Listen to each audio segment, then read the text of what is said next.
Hi, folks. Hope you're doing well. It's 20 past 3 on the 15th of August 2020. Well, there's an article, New Science, mindfulness and meditation can worsen depression and anxiety. Oh, really? So people seriously considering things, considering life, considering their life, where they are in life, etc., can worsen depression. Oh, really? My God. What genius finally understood that? Yeah, I mean, how obvious can you get? Ugh. Yeah, and it says, Julia Hunter Brewer said, honestly, I've never met anyone who's basically a happy person who does any of this stuff. I've met plenty of unhappy people who do. Yeah, because most people in the world, certainly people who are considered as happy, they just go living day by day. They don't care about the impact until the impact destroys their life. Then all of a sudden they care about it and they wonder why nobody noticed and nobody warned them.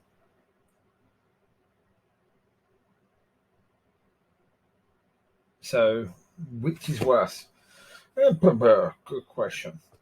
Because of the fact that obviously on a day-to-day basis, mindfulness and meditation would be worse than ignoring it. Um, but overall, on a long-term situation, it depends. If you are aware of things, and being aware helps you to deal with stuff, correct stuff in your life, correct attitudes, correct the way you do things, improve your decision making. Um, if it helps all of that, then by being mindful and meditating over such things, you should have a far better life as a result of that. In the end, you shouldn't be making so many mistakes. However, if you are given into depression and the mindfulness and meditation is really a way of the depression feeding itself, then you're in trouble, big trouble, because that sort of way of doing things is going to lead to suicidal thoughts. You need to give it in.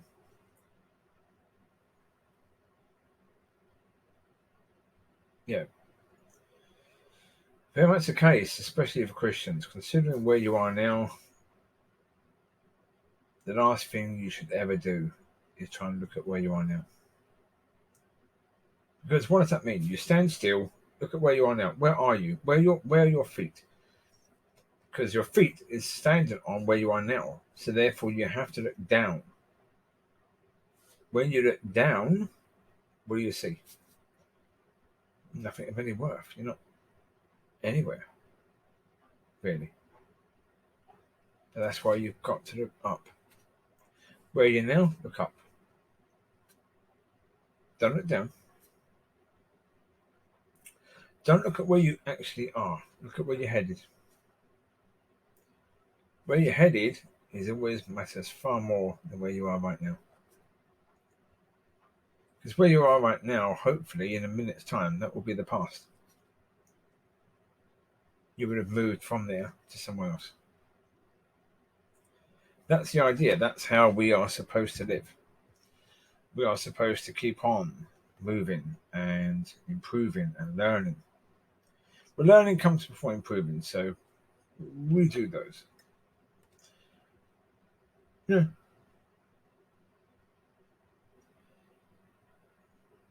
Life isn't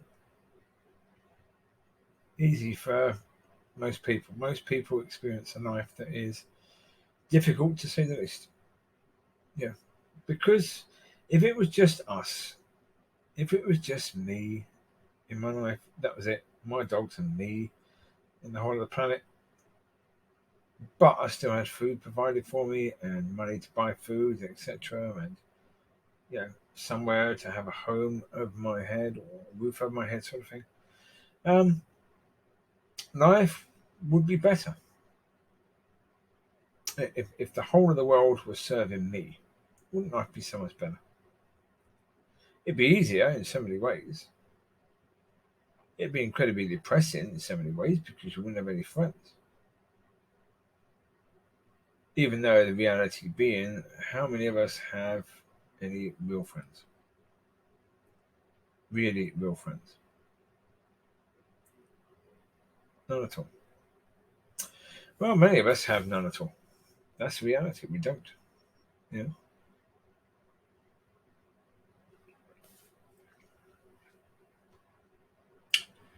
No, I mean, even myself, the Christian friends that I have.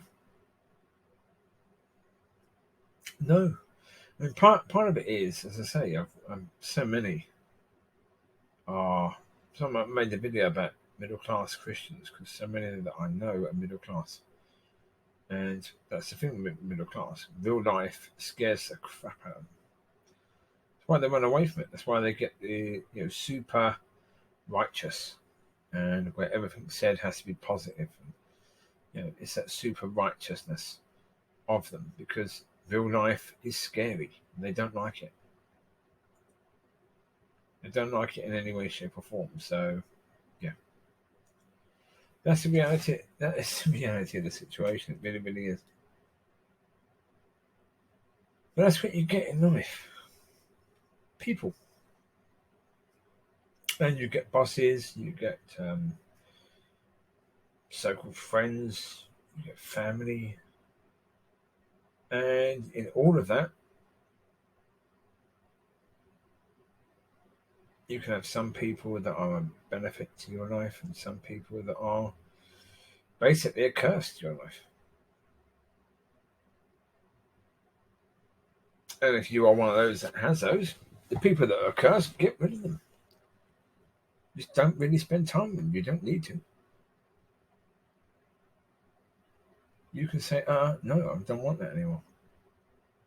Yeah, if you're not going to be a blessing in any way, shape, or form in my life, then why would I want you in my life? That's a fair thing to say to people.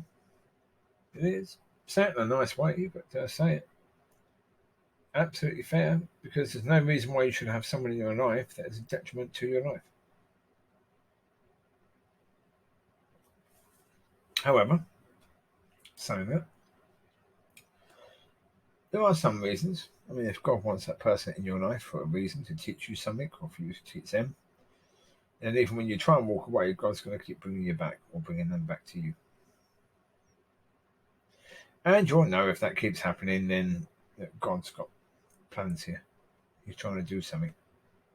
So allow God to do what he's trying to do. Right. But yeah, mindfulness and meditation can worsen depression. Can.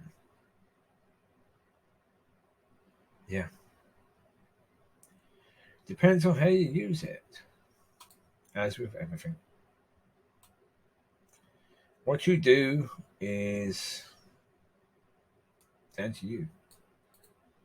You could have some pretty horrible things happen in your life, but those things can be an incredible blessing to you.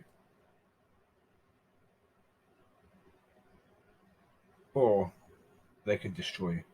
You can have something pretty good happen in your life that could be a massive blessing, or it could destroy you. Oh, people have been destroyed by good things happening. Of course they have. Because we are complicated. We are people. We have emotions, and we can be complicated. Even something that seems to be good could still have an immensely negative impact on our lives. A lot of it is how we choose to receive information. do we choose to receive something and see it as good, or see it as bad, or see it as, well, let's see what I can learn from this. Let's see what this situation is going to be. I don't think it's healthy to view everything as good, because there are going to be some things that are bad. They're going to have a bad influence on you and a bad impact. Yeah, it's like I said about the people who ignore the mindfulness. It's what I said about these people that are incredibly positive all the time and God is good, and they're not really very mindful. However, being too mindful is not good. Being not mindful is not good. You've got to meditate on all things. Certainly where you are in life, where you want to be, who you want to be, who you are right now.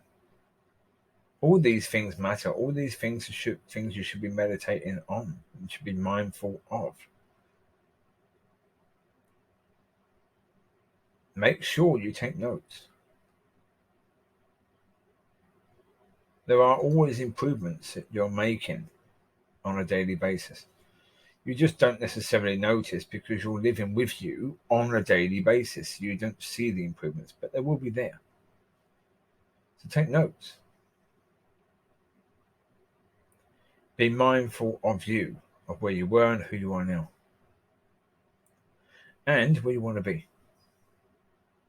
If you just look at who you are now and where you want to be, that can be depressive because you're not where you want to be. If you look at who you were and who you are now, that can be positive because you're no longer the person you were. Now, in most cases, we hope that will be a positive. Isn't necessarily, because you do have some cases where people are, for example, Peter, biblical Peter. Peter was flying high, very high. But then he denied the Lord 3 times. And he crashed down.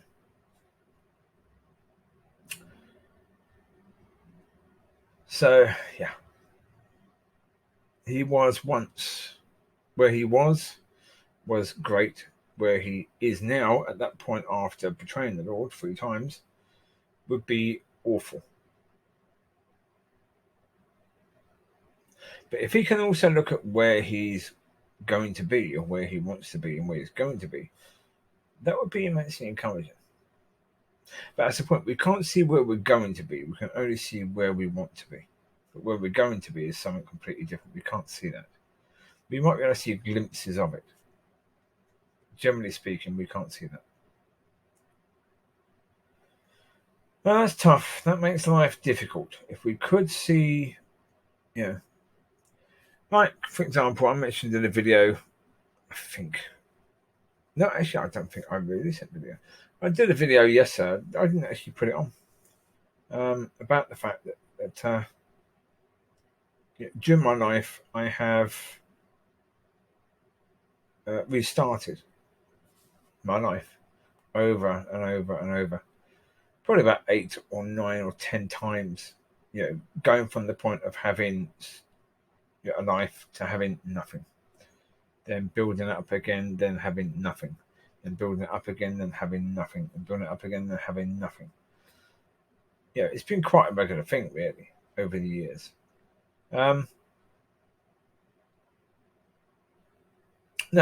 on every occasion when you lose everything, if you could see where you're going to be when you build it back up again, it would be incredibly encouraging.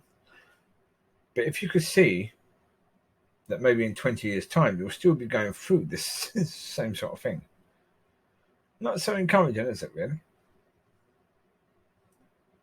But we don't know where we're going to be in the long run, do we? That's the thing. We just don't know. We don't know what God's plans are for our lives.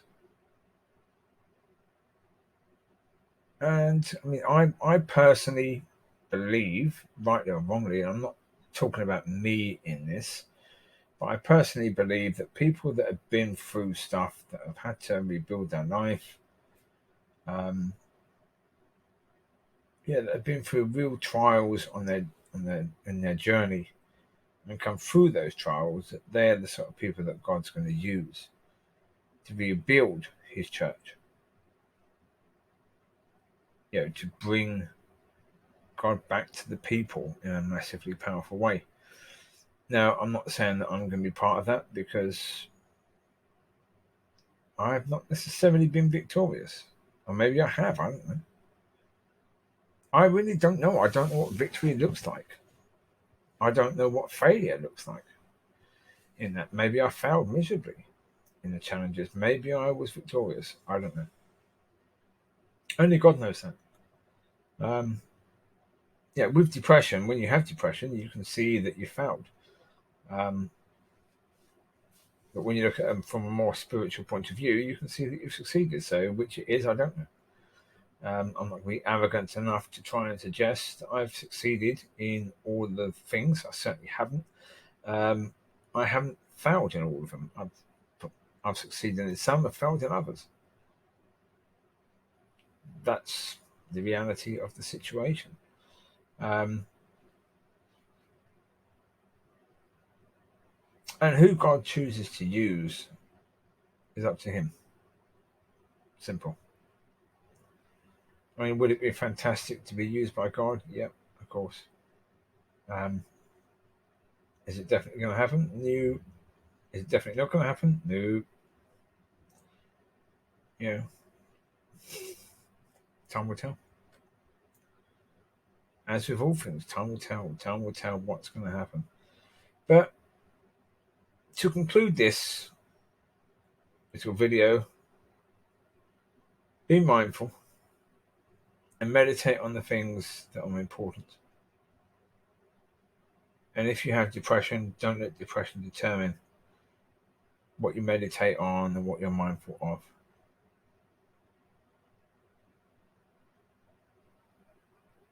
Get help from people who know you and love you. Get them to help you in that, to put a check on it, to make sure you're not living in a way that's dangerous for yourself. So, all right. You take care. God bless, and I will speak to you soon. I will end this one now. Have a wonderful weekend and a great week next week. God bless. Bye-bye.